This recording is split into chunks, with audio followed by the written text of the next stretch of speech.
This ain't a place for tourists, baby. The words cut through the Friday evening noise at the ironclad like a blade through silk.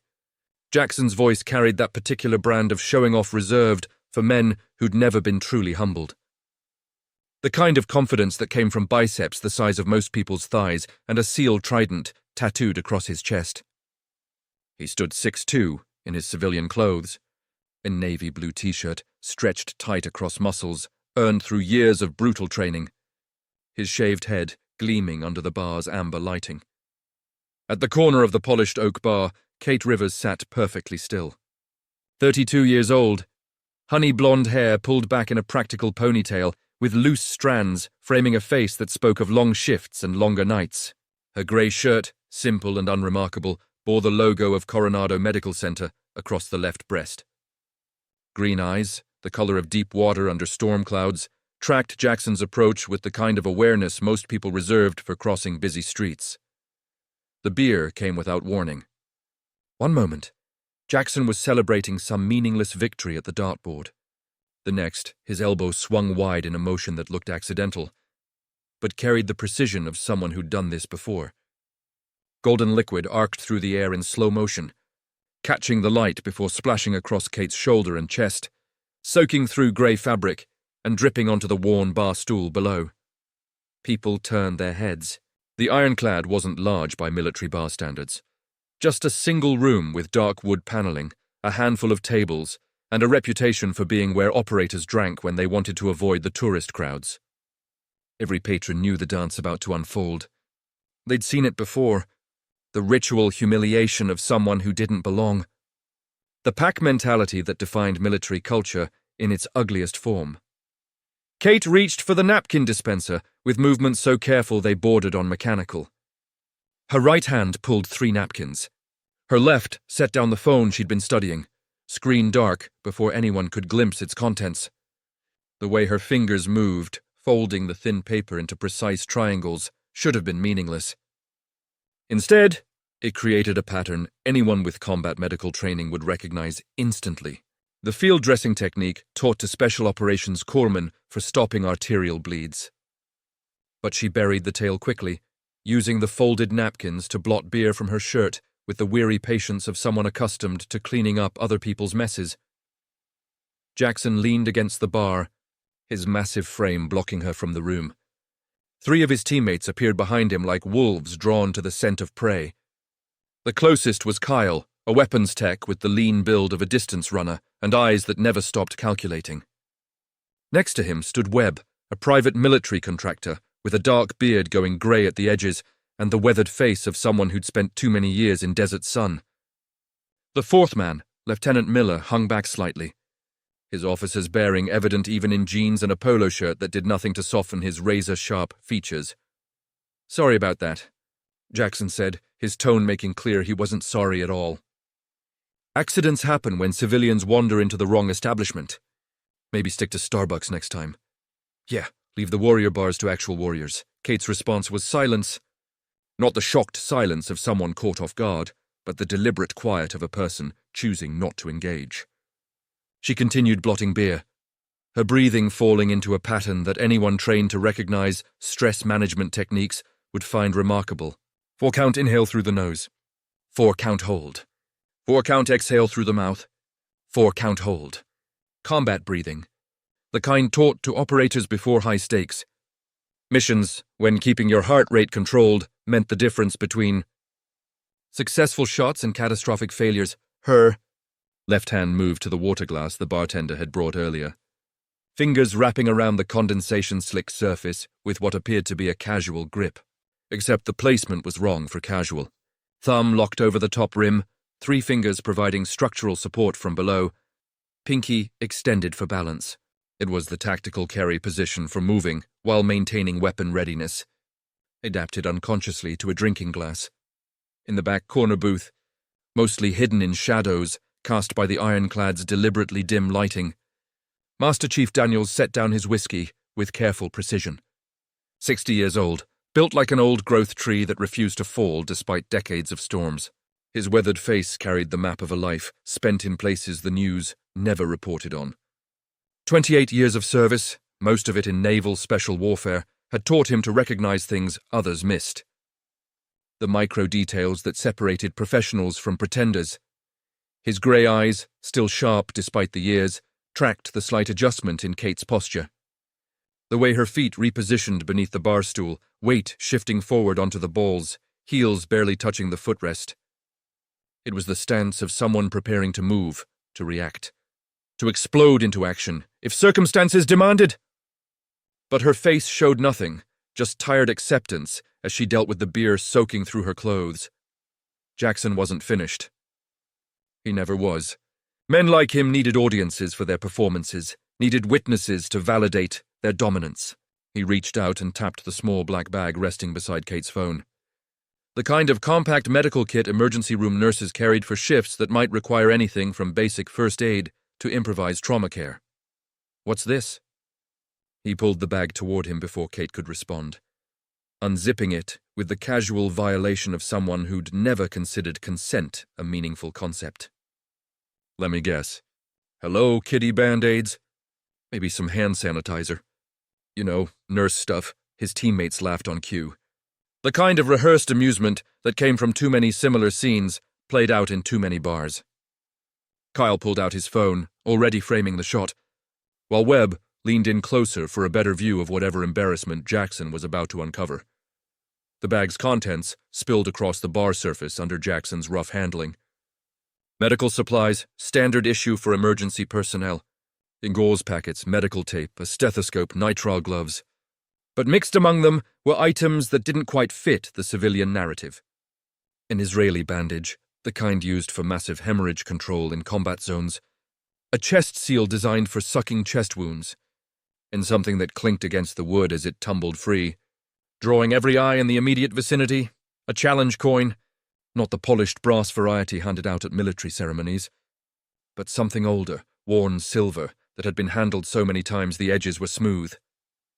It rolled across the bar's surface before settling near Jackson's elbow, face up, revealing details that should have stopped the mockery cold. Instead, Jackson picked it up, holding it to the light with theatrical examination.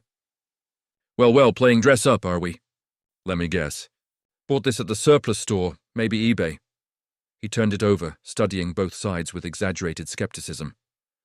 "Looks pretty worn for something fake. Nice touch, though. Almost had me convinced for a second." Kate's hand moved, reaching for the coin with the same unhurried efficiency she'd shown throughout the encounter. But Jackson jerked it away, holding it above his head like a schoolyard bully with a stolen toy. "Nah, I think we'll hang on to this for a bit. Evidence, you know, for when we report you for stolen valor." The charge hung in the air, heavy and serious. Stolen valor wasn't just an insult in military communities. It was a prosecutable offense, a violation that struck at the heart of everything service members held sacred. Around the bar, conversations quieted, phones came out. In the age of viral content, public confrontations were entertainment, and this one was shaping up to be a good show. Lieutenant Miller stepped forward, his officer's instincts taking over. Where Jackson was blunt force, Miller was surgical precision. The kind of man who'd learned to weaponize regulations and procedures. "Ma'am," he said, his tone carrying just enough false courtesy to make it insulting. "I'm going to need to see some identification, military identification specifically.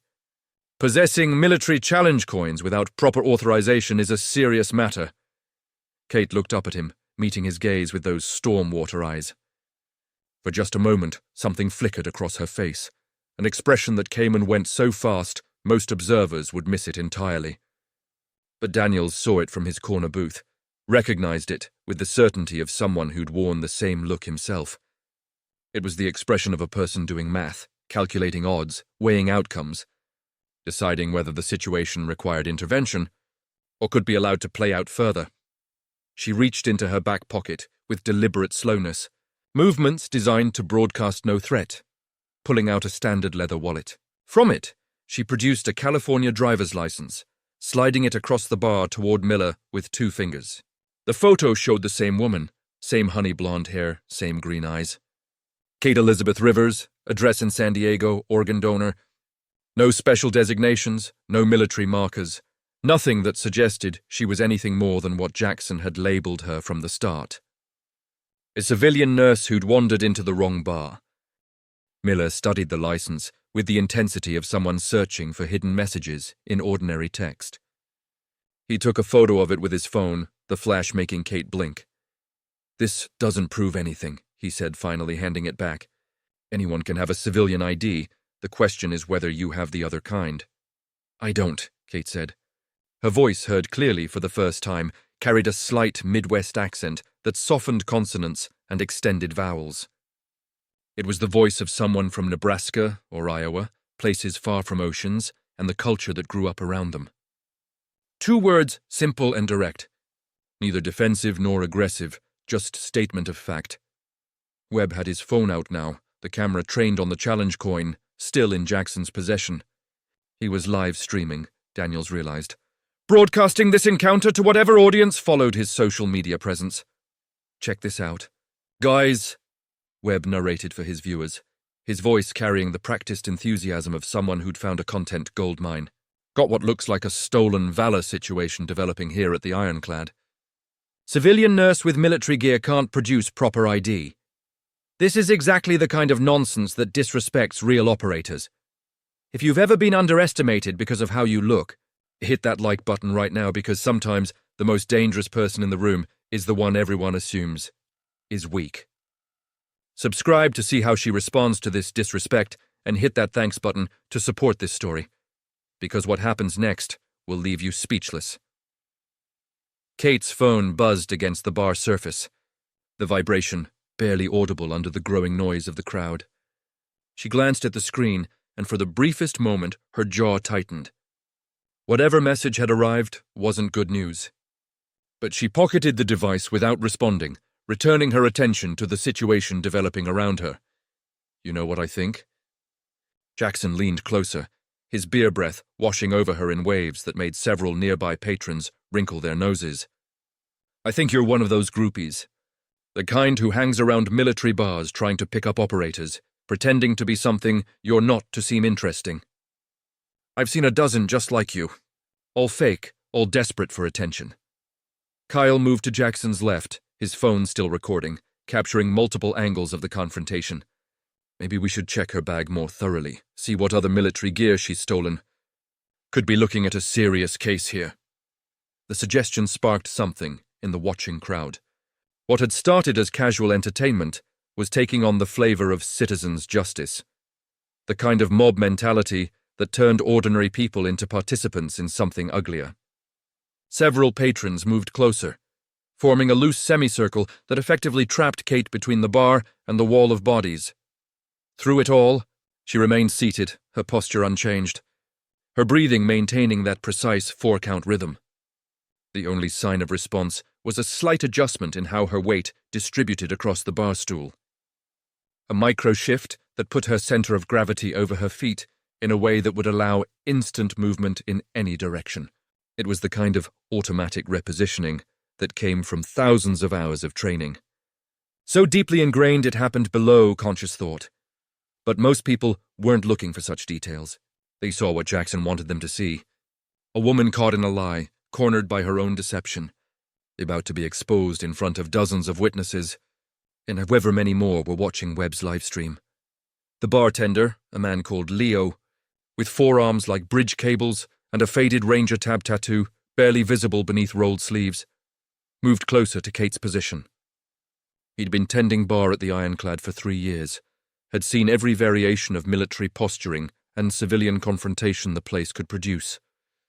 But something about this situation felt different, carried a tension he couldn't quite identify. "Maybe we should all take a step back," Leo suggested, his voice carrying the careful neutrality of someone trying to de-escalate without taking sides. "Give the lady some space."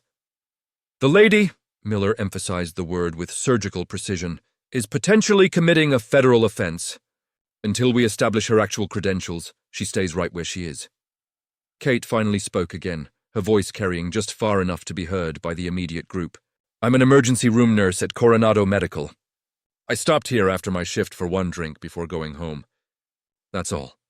The coin is personal property. I'm not claiming to be anything I'm not." Then explain the coin, Jackson demanded.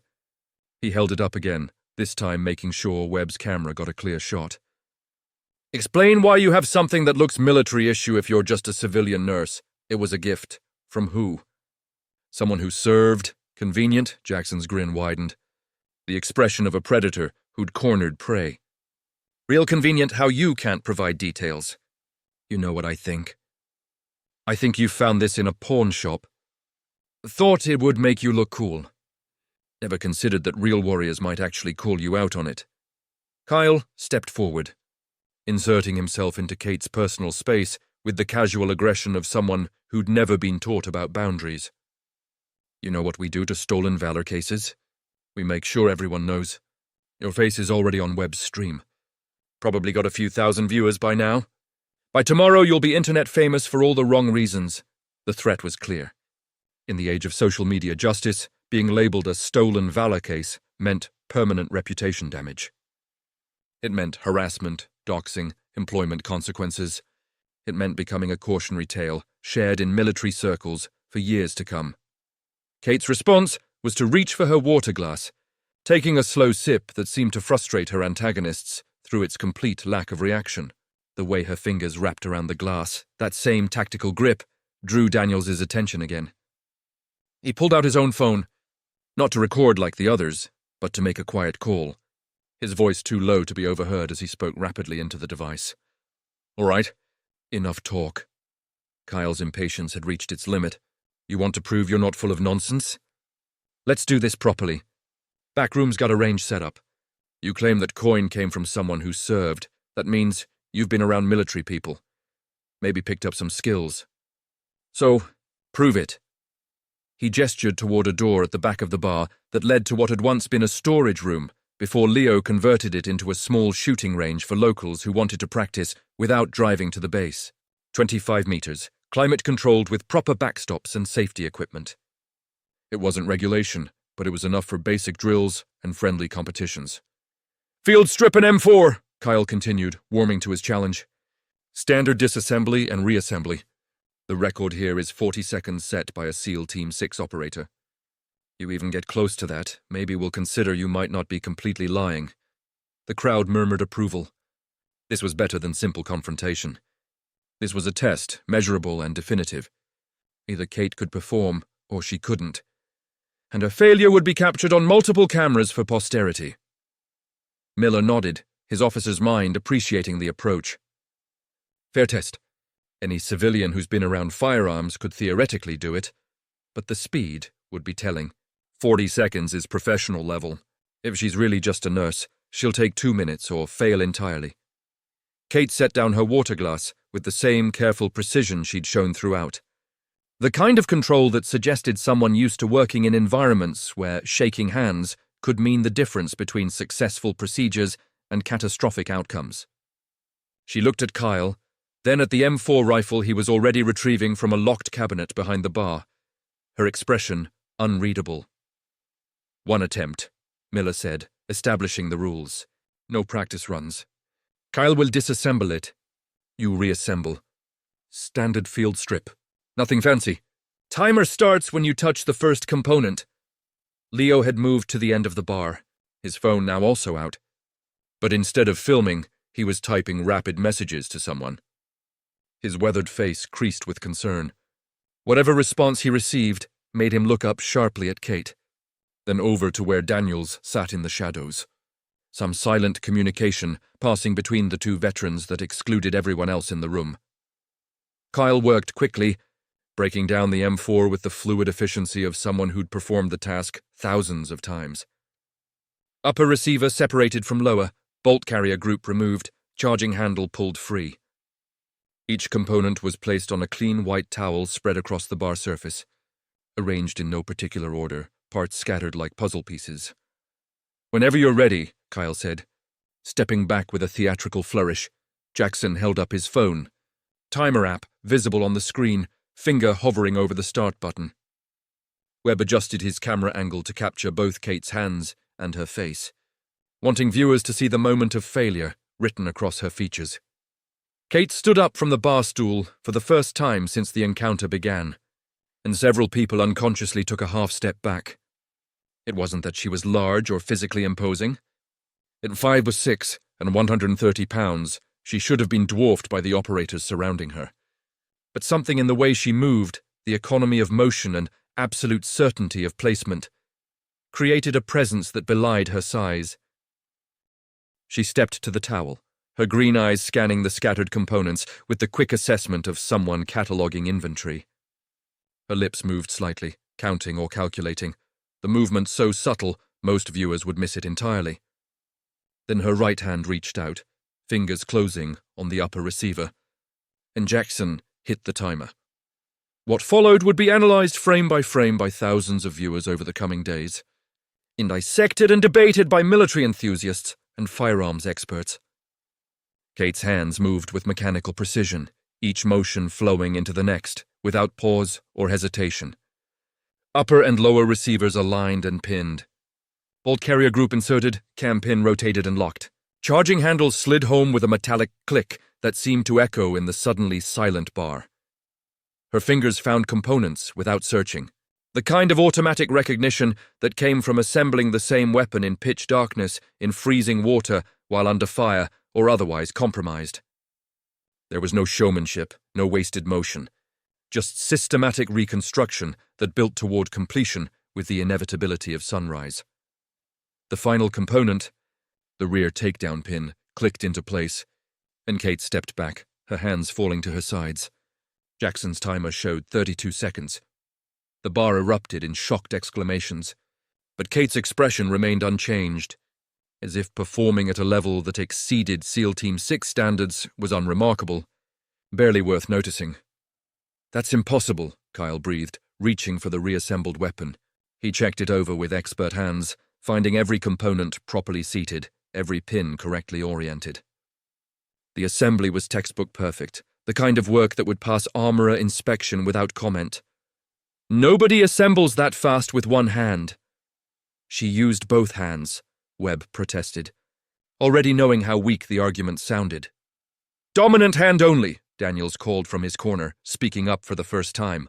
His gravelly voice cut through the confusion like a blade. "Right hand did all the primary work. Left was just stabilizing. That's how you're trained when you might need to keep a weapon ready in your other hand." "That's not civilian training. That's not even standard infantry." The implication hung heavy. Jackson lowered his phone slowly, the triumphant expression draining from his face as he tried to reconcile what he'd just witnessed with his assumptions about the woman in front of him. Miller's eyes had narrowed, his officer's mind racing through possibilities, none of them fitting the narrative he'd constructed. Kate returned to her bar stool, picking up her water glass as if the last 32 seconds hadn't just undermined everything her antagonists believed about her. As she lifted the glass, her sleeve rode up slightly, exposing her forearm. In the bar's amber light, a pattern of scars became visible, the distinctive fragmentation marks that came from being too close to an IED when it detonated. The scars formed a constellation across her skin, old and well-healed, but unmistakable to anyone who'd seen similar wounds. Webb's live stream chat was exploding, viewers demanding answers, throwing out theories. Some claimed the video was staged. Others insisted they recognized Kate from somewhere. Few were already searching military databases and classified forums for any mention of female operators with her description. "Lucky practice," Jackson said finally, but his voice had lost its earlier confidence.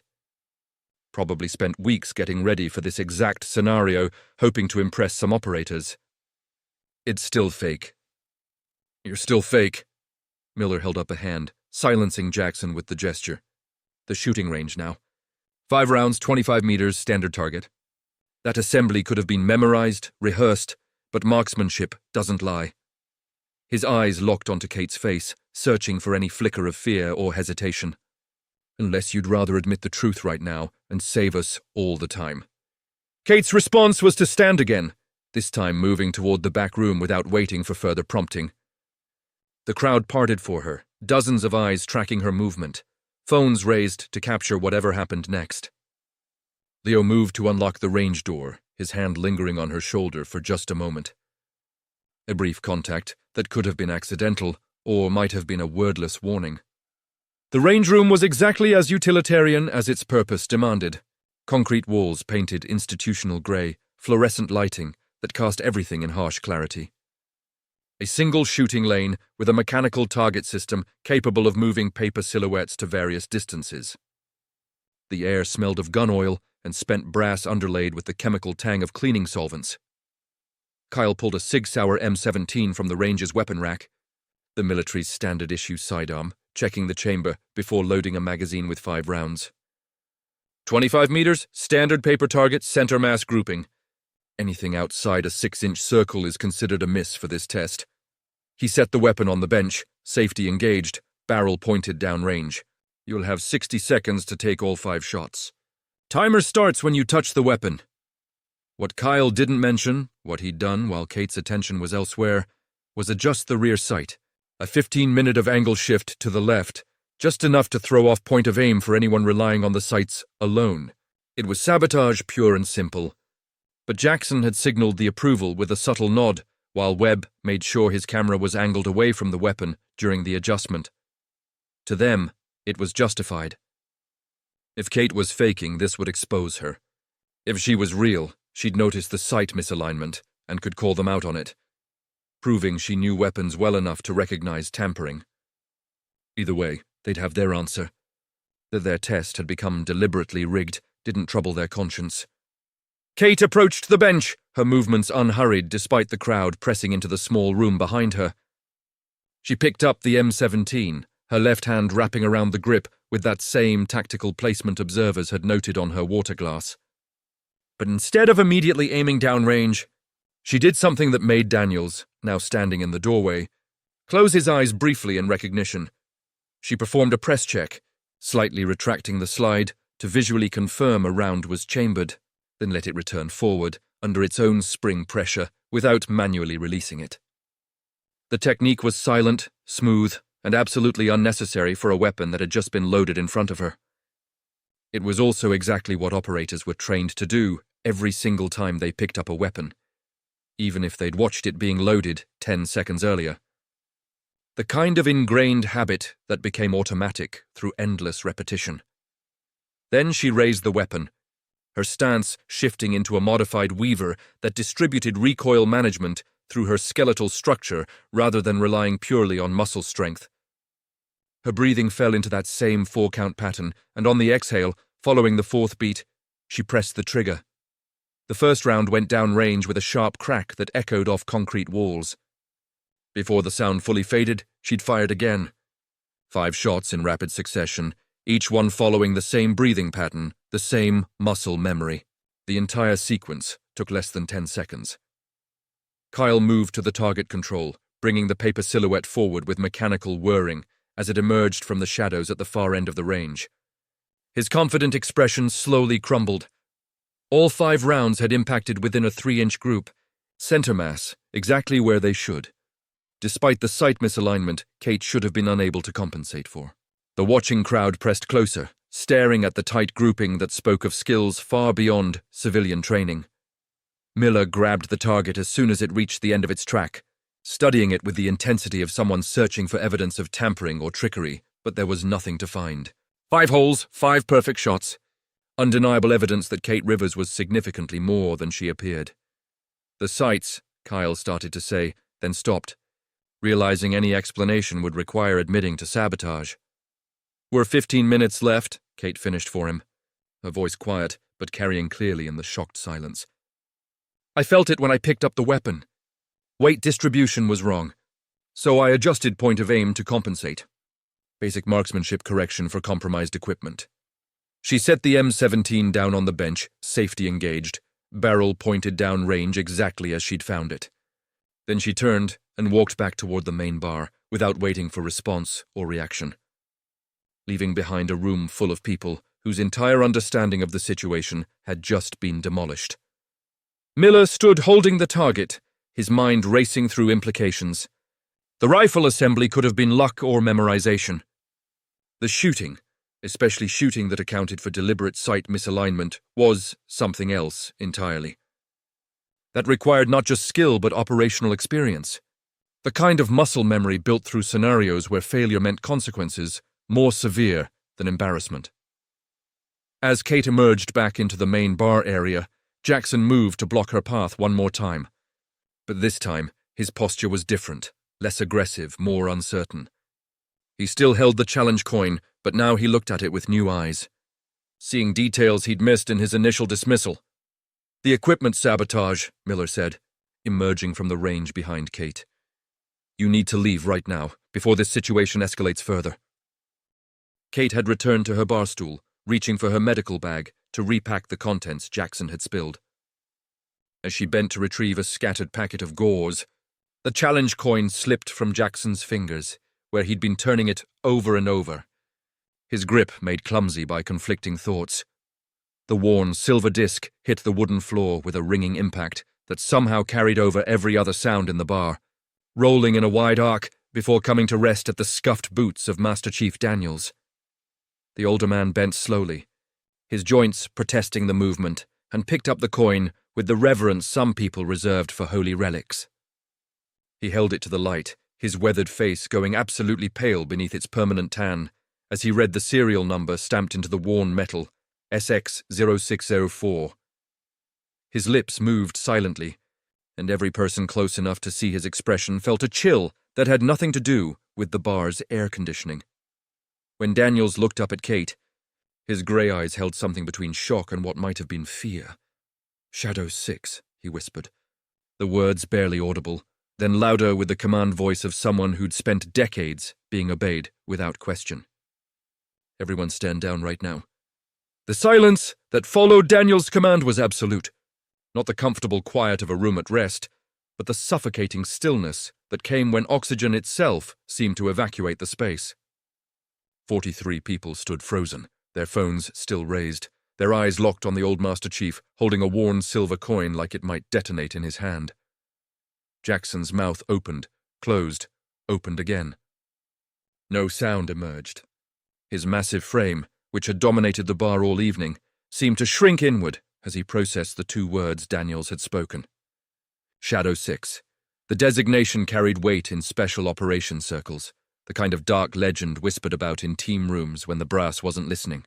Miller was the first to recover, his officer's training kicking in, even as his face betrayed confusion. "Master Chief, with all due respect, shadow units were disbanded after Operation Phantom Gate. That was 8 years ago. Whatever coin she has, it's either surplus or authentic." Leo's voice cut through Miller's rationalization. The bartender had moved from behind the bar, his phone pressed to his ear, speaking in rapid bursts of military shorthand that suggested the person on the other end understood exactly what he wasn't saying aloud. He ended the call and looked at Daniels, something unspoken passing between the two veterans. "Confirm inbound. E to 12 minutes. Kate remained on her bar stool, her posture unchanged, despite every eye in the establishment boring into her. She'd stopped repacking her medical bag, her hands resting flat on the bar surface in a position that could have been surrender or might have been the stillness of a coiled spring. The water glass sat untouched, ice melting into dilution, condensation rings spreading across polished wood. Daniels moved closer, his boots heavy on the floor, each step deliberate. He held the coin between thumb and forefinger, angling it so the overhead lights caught the serial number etched into tarnished silver. SX0604. Shadow Experimental. 6th Operator. 4th Iteration. His voice carried the weight of someone reciting scripture. There were only 12 of these ever minted. I know because I watched them being made at the foundry in Virginia 18 years ago. He looked directly at Kate, and his expression held something that transcended respect. It was closer to the careful regard someone might show a loaded weapon discovered in an unexpected place.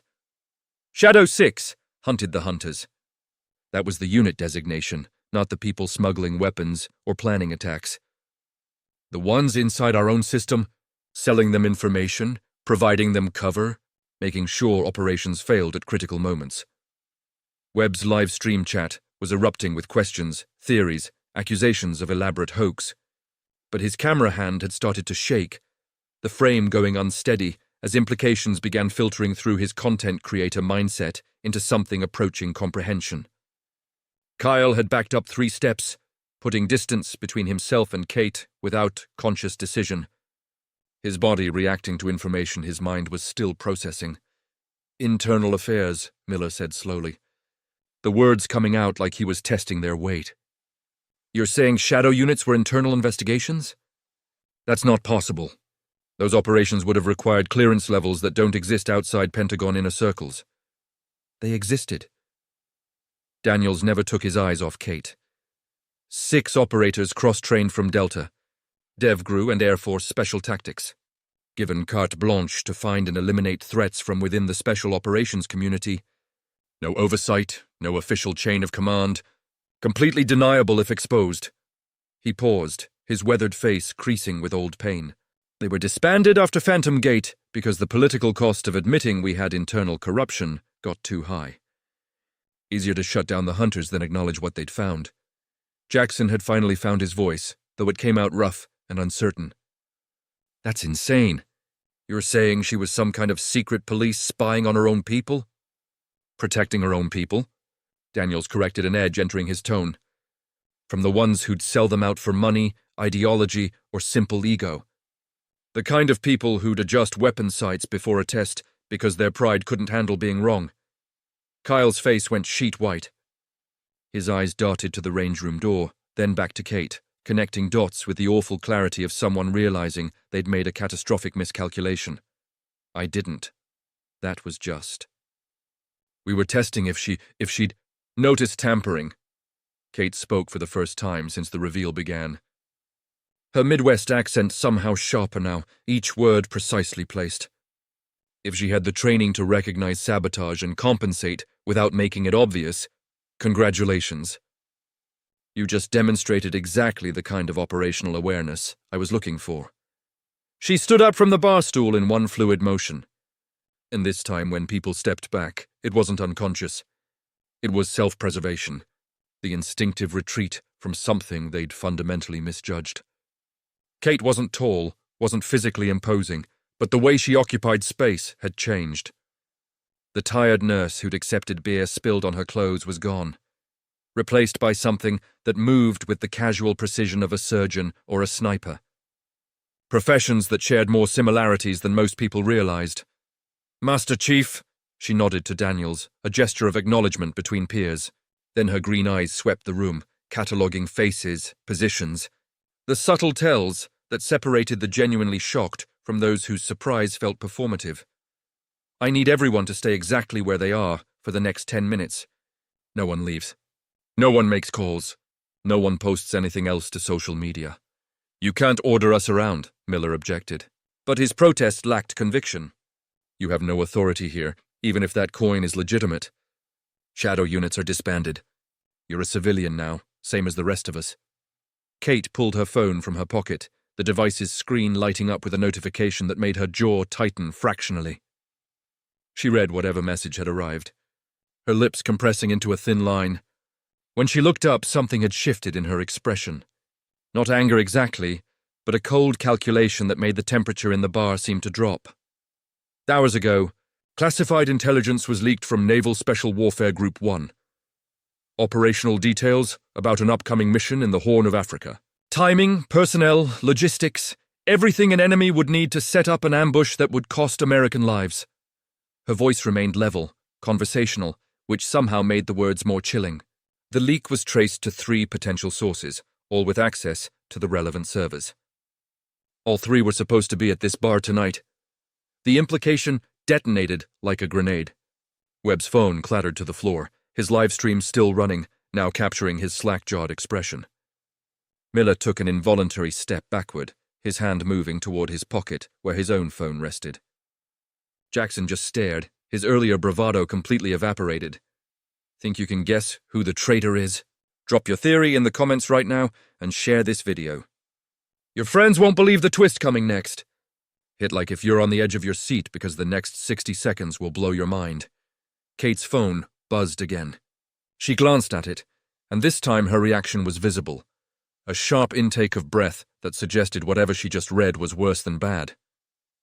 The leak just activated. 18 minutes ago from this location, someone transmitted encrypted data to an external server. The backup copy will auto-delete in 29 minutes unless we stop the protocol. That's impossible, Kyle protested. We've all been here the whole time. No one's been on laptops or phones. Kate's gaze locked onto Webb, who had bent to retrieve his dropped device. Advanced encryption apps disguised as social media. Upload capacity hidden in live stream data packets. You transmit intelligence hidden in innocent-looking content, and your handlers extract it on the other end. The NSA has been tracking this method for months.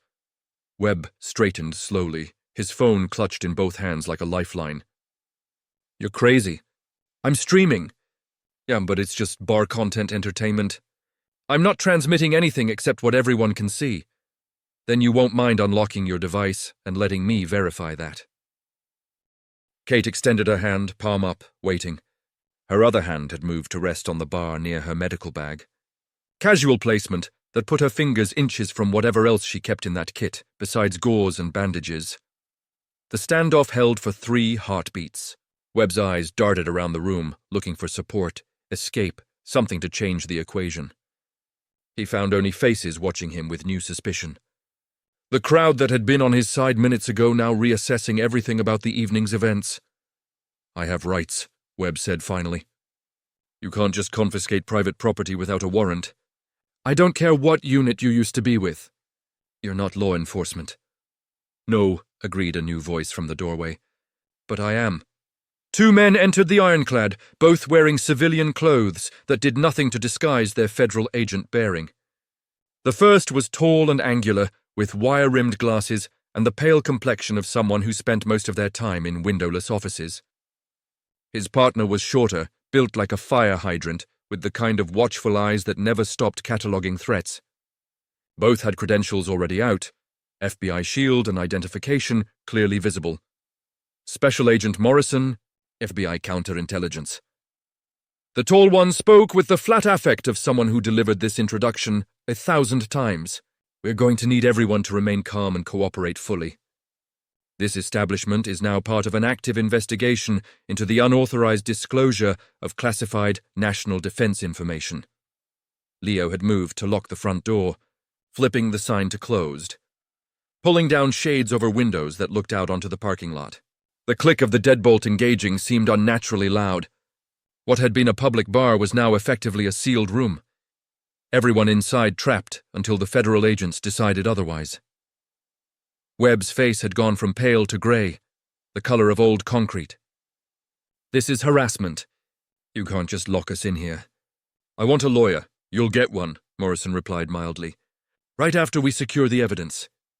Now you can hand over your phone voluntarily, or my partner can obtain a warrant, which will be approved in approximately 6 minutes, given the national security implications.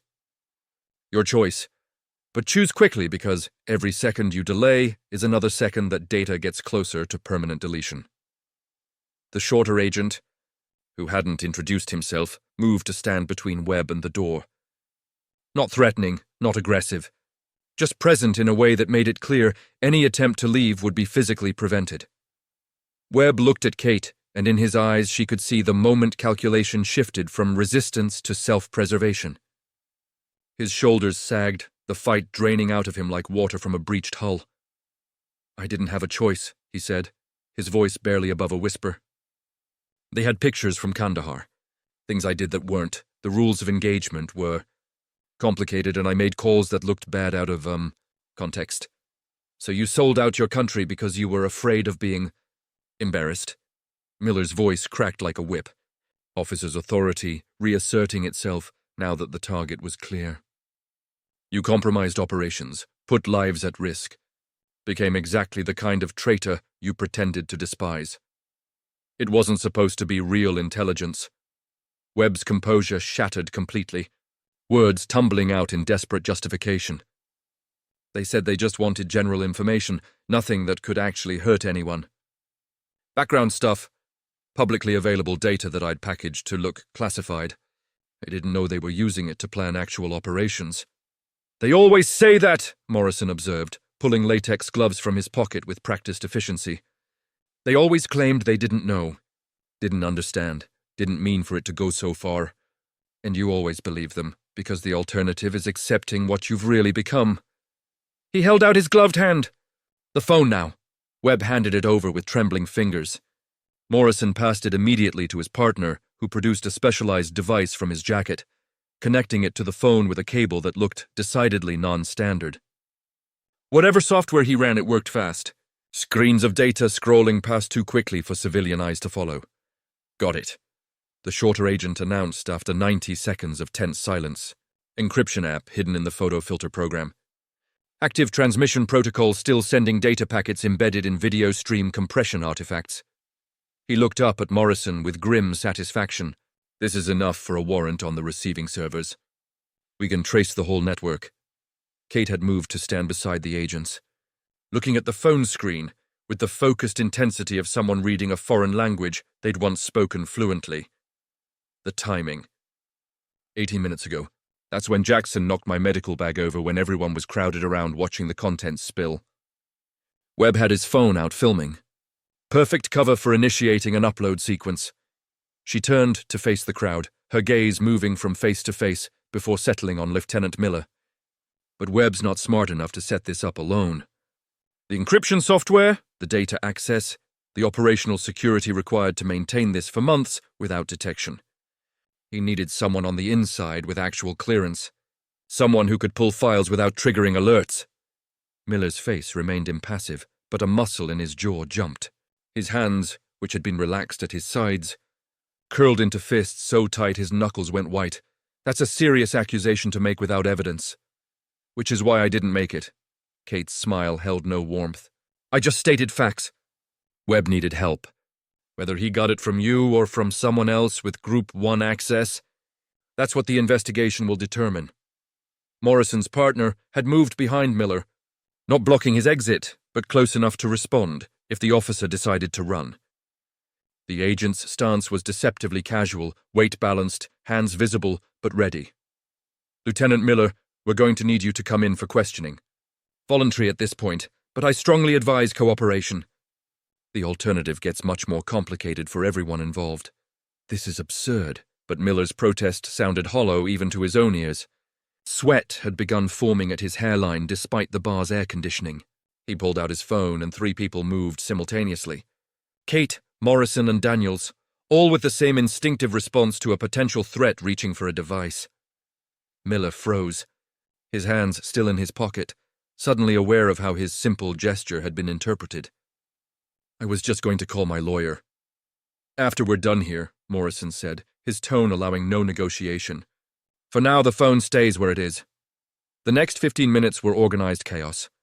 Morrison made calls that brought more federal agents, these ones in tactical gear, that suggested they were prepared for resistance. Webb was read his rights, cuffed with the efficient professionalism of people who'd done this hundreds of times. His hands shook so badly the agents had to steady his wrists to get the restraints on properly. A wet spot had formed on his shirt collar where sweat soaked through fabric. He didn't resist, just stood with his head down, while his entire life restructured itself around the new reality of federal prosecution. Around them, the bar's other patrons were having their own reckoning. Phones came out not to record but to delete. Dozens of people simultaneously scrubbing footage they now understood could complicate their lives in ways they'd never intended. The sound of screens being tapped, videos being erased, filled the space with electronic whispers of self-preservation. Miller maintained his innocence, but agreed to accompany the agents for questioning after Morrison pointed out that refusing would necessitate immediate arrest. His military bearing remained intact, shoulders back, spine straight, but his eyes kept darting to Webb, some silent communication passing between them that everyone in the room could interpret. Fear, accusation, the death of whatever understanding had bound them together. Kyle and Jackson had backed into a corner trying to make themselves invisible. The earlier confrontation felt like it had happened in another lifetime. Their mockery and sabotage now revealed as tragic comedy. Bullies who'd picked the worst possible target. Jackson's massive frame seemed diminished somehow, as if the revelation of his fundamental misjudgment had physically shrunk him. Kate had returned to her bar stool, repacking her medical bag with the same methodical care she'd shown all evening. Each item was placed with deliberate precision, the muscle memory of someone who'd organized medical supplies in far worse conditions. The challenge coin sat on the bar surface beside her water glass, its worn silver catching the light, throwing tiny reflections across polished wood. Daniels approached slowly, his weathered face carrying an expression somewhere between respect and regret. His boots on the wooden floor sounded like a measured drumbeat. Each step calculated. "I should have recognized you sooner," he said quietly. "The breathing pattern, the grip, the way you moved. I got old. Let myself miss the signs." "You weren't supposed to recognize me." Kate's voice was equally quiet, meant only for him. "That was the point. Shadow operators don't retire. We dissolve. Become other people. Live other lives. The fact that you finally saw through it means either I'm getting sloppy or the situation forced my hand." "Both, maybe." Daniels gestured at the room, at the federal agents processing evidence, at the onlookers still filming despite requests to stop. "This will be everywhere by morning. Your cover's compromised." The cover was temporary anyway. Kate closed her medical bag. The zippers sound final, like closing a chapter. This was always going to be a short-term operation. Find the leak, plug it, move on. I just hoped to do it without quite so much drama. Jackson finally found the courage to approach, his earlier swagger completely absent. He stopped a respectful distance away, his massive hands clasped in front of him like a schoolboy called before the principal. The confidence that had defined him all evening had evaporated, replaced by something that looked uncomfortably like shame. "Ma'am, I need to apologize. The beer, the challenge, the things I said. I was way out of line." "You were doing your job," Kate replied, surprising him. Her tone held no anger, just the weary patience of someone who'd seen this pattern repeat too many times. "Maybe not professionally, maybe not with the respect you should show anyone walking into a public space. But the suspicion, that was correct instinct poorly executed. You saw someone who didn't fit, questioned whether they belonged. It's good operational awareness. You just let your ego turn it into entertainment instead of proper verification." She stood, slinging her medical bag over one shoulder, the strap settling into a worn groove that suggested years of carrying it. "The sight adjustment on the range weapon. That wasn't testing. That was sabotage. There's a difference. One is professional, the other is petty. Learn which is which before you hurt someone who doesn't have the skills to compensate." Kyle stepped forward, his technical mind still processing everything he'd witnessed. His fingers twitched, the unconscious movement of someone used to working with tools and systems. "The rifle assembly. 32 seconds. That's not just training. That's thousands of repetitions under stress. Where does someone learn that?" "Places that don't appear on maps," Kate said, "doing things that never make it into after-action reports. The kind of work where being fast means living and being slow means your family gets a folded flag." She looked at him directly, her green eyes holding his until he had to look away. "You're good with weapons, good with systems. Use those skills to build things instead of tearing people down. The world has enough destroyers." Morrison approached, with a tablet screen showing a document dense with legal language and official seals. "We're going to need a formal statement. Everything from how you identified Webb as a potential suspect, what drew you to this location, the probable cause for your investigation." "You'll have it," Kate confirmed. "But not here, not now. I need to make some calls first. Coordinate with my actual chain of command." She paused, seeming to remember something. The data Webb transmitted. "Were you able to stop the deletion protocol?" "With 40 seconds to spare," Morrison's partner called from across the room, his voice carrying the satisfaction of a close victory. "We've got full recovery of the intelligence package, plus metadata showing every transmission going back 6 months. This is going to roll up the entire network." Kate's phone vibrated insistently. She pulled it out, reading a message that made her close her eyes briefly. When she opened them again, her expression had shifted into something harder, more focused. The transformation visible to anyone watching closely. The investigation just expanded. "The data trail leads higher than Group 1. Someone at Naval Special Warfare Command level has been running interference, making sure certain inquiries got buried." "Pentagon-level corruption," Daniels breathed. "Just like the old days. Just like what got Shadow disbanded in the first place."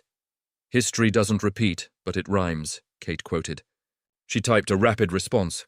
her thumbs moving with the same efficiency she'd shown assembling the rifle. Each keystroke precise and purposeful. New phase begins tomorrow. Bigger targets, higher stakes, more people who thought they were untouchable about to discover they're not. Want to see the traitor get what's coming? Like this video right now. The consequences are about to get real. Don't forget to subscribe because this story isn't over. It's just beginning. The corruption goes deeper than anyone imagined. Leo had begun the process of reopening the bar, unlocking the door, raising shades that revealed the parking lot beyond where more federal vehicles had arrived. The federal agents were wrapping up their immediate evidence collection, preparing to transport Webb and Miller for formal processing. The crowd that had gathered to watch a civilian get humiliated was slowly dispersing. Their phones full of footage that would be dissected and analyzed across social media for days to come, though most would never see the light of day. But Kate noticed something that made her pause. The bar's security camera, which had been recording everything from a corner mount near the ceiling, was blinking red. Not the steady glow of normal operation, but the rapid flash that indicated someone was accessing it remotely, possibly downloading or deleting footage. She moved quickly, crossing to where Leo kept his security system controls. The bartender saw her urgency and immediately unlocked the cabinet, revealing a basic but functional setup. Kate's fingers flew across the keyboard, entering commands that suggested extensive familiarity with security systems architecture. Her hands moving with the confidence of someone who'd bypassed far more sophisticated systems in far more hostile environments. "Someone's trying to scrub the footage," she announced. "Remote access, very sophisticated. They're not just deleting. They're replacing original files with edited versions that remove specific timestamps." Her eyes narrowed as she tracked the intrusion attempt, watching code scroll across the screen in patterns that told a story of professional capability. They're targeting the 18-minute window when Webb's transmission went out, trying to eliminate evidence that he was on his phone during that period. Morrison was beside her instantly, his earlier calm replaced by sharp intensity. "Can you stop it?" "Already done." Kate's fingers stopped moving. "I isolated the system, severed external access. The original files are protected now, but this tells us something important. Webb and Miller weren't working alone. Someone's running cleanup operations in real time, watching this situation unfold and trying to minimize damage." She pulled out her phone again, this time switching it to speaker mode as she dialed. "The call connected after 2 rings, answered by a voice that carried the distinctive crackle of encrypted satellite communication. "Blackjack." "This is Shadow 6. Tower 4 confirms leak is contained," Kate said, her voice falling into the clipped cadence of operational reporting. "Primary suspect in custody, secondary suspect being processed. But we have confirmation of active cleanup attempts. Someone's watching in real time. Has access to civilian security systems. Sophisticated technical capabilities. Copy that, Shadow 6. The voice on the other end was older, male, carrying the weight of authority that transcended rank. "Proceed to Phase 2. You're authorized to follow the trail wherever it leads. No restrictions, full support, complete deniability if it goes sideways." "Understood." Kate ended the call and looked at Morrison. "Your investigation just got a lot more interesting." The people running Webb weren't foreign intelligence services. They were domestic, likely current or former military, with ongoing access to classified systems. Morrison's expression suggested this wasn't entirely surprising. The look of someone confirming suspicions rather than learning new information. "How high does this go?" "High enough that attempting to delete security footage from a civilian bar doesn't seem like an excessive risk." Kate's gaze swept the room one more time, cataloging details, filing away information for later analysis. Her eyes moved systematically, reading body language, noting who was nervous and who was merely shocked. High enough that whoever's involved thinks they can make problems disappear. Daniels had been quiet during this exchange, but now he stepped forward with the deliberate movement of someone who'd made a decision. "I'm coming out of retirement officially.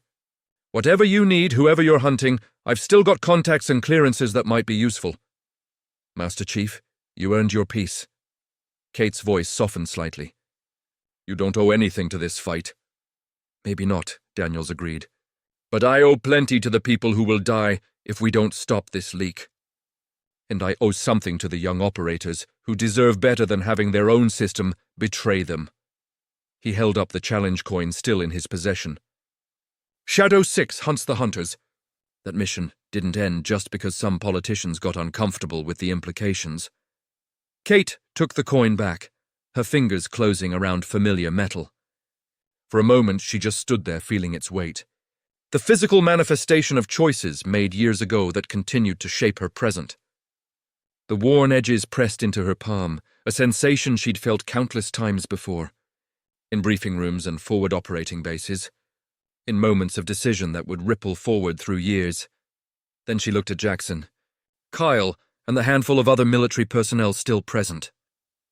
What you saw tonight doesn't leave this room, she said. Not the coin, not the designation, not anything about shadow operations. Webb's arrest will be public.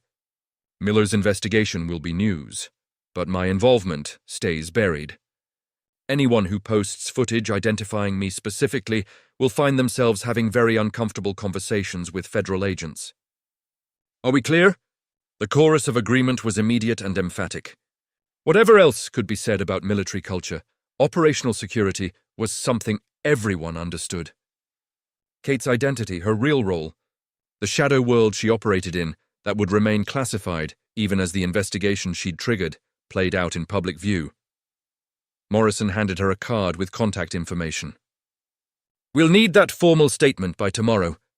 And if you need anything, resources, access, legal coverage, you call me directly. This investigation has priority tasking from the director's office. Kate pocketed the card and turned to leave, but Leo called out from behind the bar. First drinks on the house whenever you come back for life. She paused at the door, looking back at the ironclad one final time. The bar that had witnessed her humiliation, her revelation. The beginning of something that would ripple through the special operations community for months to come. Amber light spilled across worn floorboards, illuminating faces that would remember this night for the rest of their lives. I'll take you up on that, she said. When this is finished, when everyone responsible is accounted for.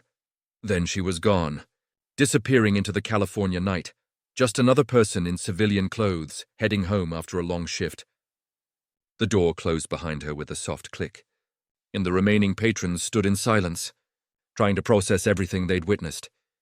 Jackson moved to the window, watching Kate's figure recede into darkness. We almost broke her, he said quietly. We had no idea what she was, what she could do, and we almost pushed her into revealing everything in self-defense. She was never in danger of breaking, Daniels corrected. People like her, people who've done what she's done, they don't break under pressure. They sharpen. Every insult, every test, every moment we thought we were dominating her. She was reading us, cataloging our weaknesses, deciding if we were part of the problem or just useful idiots. Kyle pulled out his phone, looking at the footage he'd recorded. Hours of video that he now understood could never be posted. His finger hovered over the delete button, hesitating before finally pressing it. What happens to people like her after operations like this? Do they just go back to being nurses, living normal lives? There's no normal for operators at that level. Daniels said, there's just the mission. And when one mission ends, there's always another waiting. Someone has to hunt the hunters. Someone has to stand in the dark places and make sure the monsters don't get through. That's who she is. That's who she'll always be. Outside, Kate Rivers walked through the parking lot to her 10-year-old Honda Civic, the same unremarkable vehicle she'd driven to countless hospital shifts over the past 18 months. The asphalt still held the day's heat, radiating warmth that contrasted with the cooling night air. Streetlights cast orange pools of illumination, leaving long shadows between them where Kate moved with unconscious efficiency. Her situational awareness never truly off, even in this mundane civilian space. Her phone buzzed with another encrypted message, this one containing a list of names, ranks, and preliminary evidence linking them to the intelligence leak. She leaned against the car door, reading through the intelligence package with the focused intensity of someone whose decisions would determine whether people lived or died. 3 names were highlighted. 2 were unfamiliar, Mid-level officers she'd need to research. The third made her jaw clench, muscles tightening as recognition hit. Captain Bradley Hayes, Naval Special Warfare Development Group. 15 years of exemplary service, 2 Bronze Stars, and according to the financial records now attached to his file, recently deposited sums that couldn't be explained by military pay or legitimate investments. The numbers told a story of compromise, of lines crossed that could never be uncrossed. She started the car, letting the engine warm while she reviewed the intelligence package more thoroughly. The corruption didn't end at Webb or Miller. It went deeper, touched more people, represented a network of compromise that threatened the entire special operations ecosystem. Hunting it would take time, resources, and a willingness to become the thing others feared. It would require operating in spaces where regulations became suggestions and oversight became a liability. Her phone displayed one final message, this one from the voice she'd spoken to earlier. Just 4 words, but they carried the weight of authorization and consequence in equal measure. Justice isn't loud. It's patient, and it's already watching. Kate put the car in reverse, backing out of her parking space as the ironclad's lights faded in her rearview mirror. The bar's neon sign reflected off her windshield, fragmenting into abstract patterns before disappearing entirely as she turned onto the main road. Tomorrow, she'd be back at the hospital, saving lives in the emergency room, playing the role of dedicated nurse with the same precision she'd shown tonight.